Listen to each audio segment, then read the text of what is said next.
En este video, descubriremos cómo las generaciones han sido un hilo conductor a lo largo de los tiempos, transmitiendo enseñanzas y revelando la mano amorosa del eterno Dios en la historia de la humanidad. La palabra generación viene del hebreo, genealogía. Esta palabra se deriva de un verbo raíz que significa apilar en un círculo y puede significar periodo, edad, pasado, futuro. También se puede referir a una generación normal o física. Asimismo, puede significar todas las personas que viven en un periodo dado, una clase de personas caracterizadas por cierta cualidad y una vivienda o habitación. Otra palabra para generación es Yohasim, y significa descendientes, registros de vida, engendrados, genealogías. Otra acepción traslaticia que tiene la palabra generación es la de una raza especial de hombres.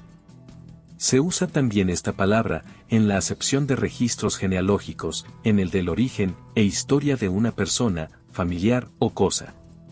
En el libro de Génesis, capítulo 5, versículo 1, la palabra hebrea ha sido traducida descendencia y denota la historia de la creación de Adán y su posteridad.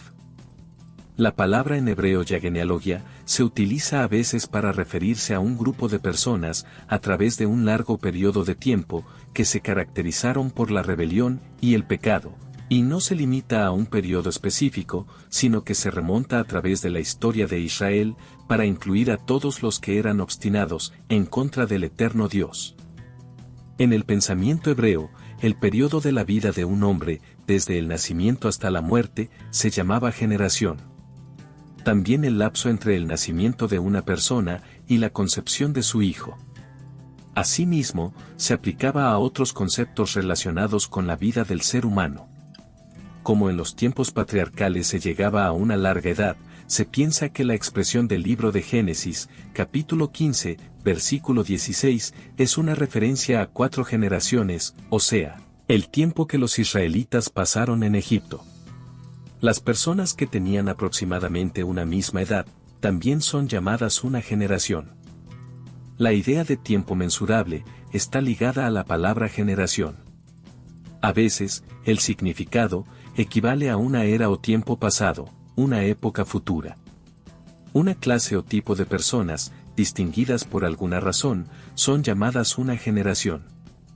La palabra generación, traducida del griego genia, es similar a las 2 palabras hebreas. Pero se puede usar tanto para el marco de tiempo caracterizado por una determinada actitud cultural, como para las personas en esa cultura. Podemos ver que en el Evangelio según Mateo, capítulo 1, versículo 17, las generaciones están marcadas por eventos significativos y por personas como, por ejemplo, Abraham, David, la cautividad babilónica. Pero cuando Jesús llamó a los fariseos y escribas, una generación incrédula y perversa, él se estaba refiriendo a la cultura en que vivían y que apoyaban. Es muy importante tener en cuenta que cuando leemos la palabra generación en la Biblia, tenemos que considerar el contexto en el cual está escrita. A lo largo de la Biblia, la duración de una generación va cambiando según la época. La duración media de vida de las generaciones, desde Adán hasta Noé, era de más de 850 años. Pero después de Noé, la duración de la vida del hombre se redujo drásticamente. Por ejemplo, Abraham vivió tan solo 175 años. En la actualidad, la vida de una persona que viva en condiciones favorables puede llegar a los 70 u 80 años, o más, dependiendo de varios factores de su vida. Así, una generación tiene diferentes tiempos de duración, según el lugar de la historia cronológica del texto bíblico. Dicho esto, una generación podría ser equivalente a 40, 70, 80, 100 años aproximadamente. A veces se afirma que se debe tomar un periodo de 40 años, es decir, la duración, por ejemplo, de la peregrinación en el desierto, como número redondo para indicar una generación.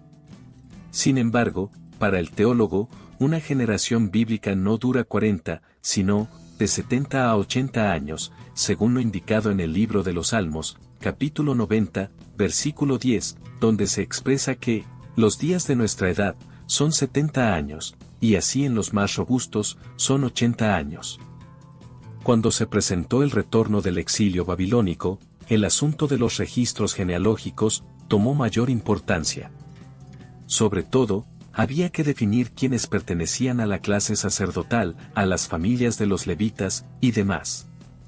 Algunas personas no pudieron probar su genealogía, y fueron puestas aparte, hasta que hubiera sacerdote, para consultar con Urim y Tumim. En el Nuevo Testamento generación traduce varias palabras griegas. Primero, genie, que significa las líneas de descendencia de un antepasado, todas las personas que viven en un periodo dado, o una clase de personas caracterizadas por cierta cualidad o un periodo.